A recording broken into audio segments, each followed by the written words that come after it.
नवरात्रि में भूलकर भी ना करें ये 7 ऐसी गलतियां, नहीं तो माता रानी होगी बहुत ही ज्यादा क्रोधित। प्रणाम दोस्तों, आपका YouTube चैनल भक्ति के रंग अनेक पर स्वागत है। आप सभी भक्तों पर माता रानी की कृपा सदैव बरसती रहे। इस बार नवरात्रि पर माता आपके लिए कोई शुभ संकेत अवश्य लाए। हम आपकी जानकारी के लिए इतना बता दें कि नवरात्रि में हमें भूलकर भी ये 5 ऐसी गलतियां नहीं करनी चाहिए जिससे माता रानी क्रोधित हो और हमारे घर आकर भी उल्टे पैर लौट जाए। आगे बढ़ने से पहले जो भी माता रानी का सच्चा भक्त है वे कमेंट बॉक्स में जय माता दी अवश्य लिखे और हमारी जानकारी अच्छी लगे तो प्लीज वीडियो को लाइक करके चैनल को सब्सक्राइब जरूर करें।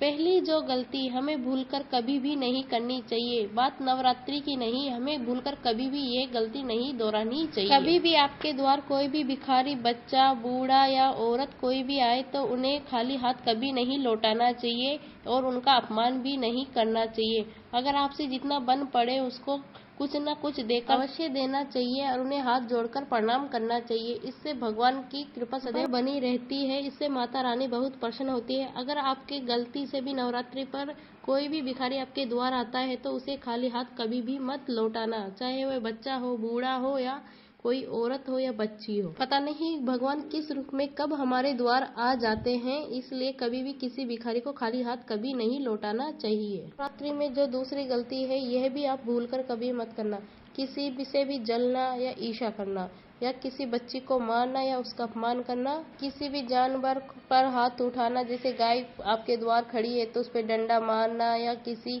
कुत्ते को मारना, यह गलती भी आप भूलकर ना करें क्योंकि गौ में माता होती है, कुत्ते में भैरू जी महाराज होते हैं। तीसरी जो गलती भूलकर आपको नहीं करनी वो गलती ये है कि आपको जो भी नवरात्रि का व्रत करते हैं या नवरात्रि बैठते हैं उनको लहसुन प्याज का सेवन कतई नहीं करना।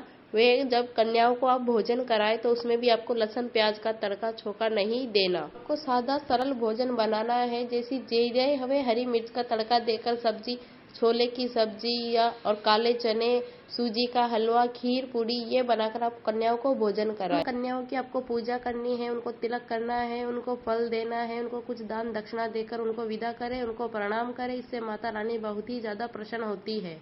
और एक खास बात, अगर आपने नवरात्रि की है या नवरात्रि के व्रत किए हैं और अखंड ज्योत जलाई है तो उस अखंड ज्योत को आप सूनी मत छोड़ना। उसके पास कोई न कोई एक व्यक्ति अवश्य बैठे और जिस कमरे में आपने नवरात्रि बैठा है उस कमरे का दरवाजा बंद ना करे। चौथी जो गलती है आपको नहीं करनी वह है कि आपको नवरात्रि में परिवार के किसी भी सदस्य को मांस मदिरे का सेवन कतई ही नहीं करना, इससे है माता रानी बहुत ही क्रोधित होती है।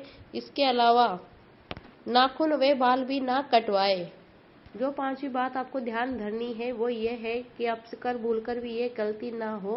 अगर आपके घर में किसी ने भी नवरात्रि बैठे हैं या आपने पूजा की है या नवरात्रि के व्रत किए हैं तो आपको बिल्कुल ब्रह्मचारी का ही पालन करना है। जो गलती है वो भूलकर भी ना करना। अगर आपने नवरात्रि के व्रत किए हैं या नवरात्रि बैठे हैं या नवरात्रि में पूजन करते हो तो माता रानी को जो फल अर्पित करते हैं वे सड़े गले नहीं होने चाहिए।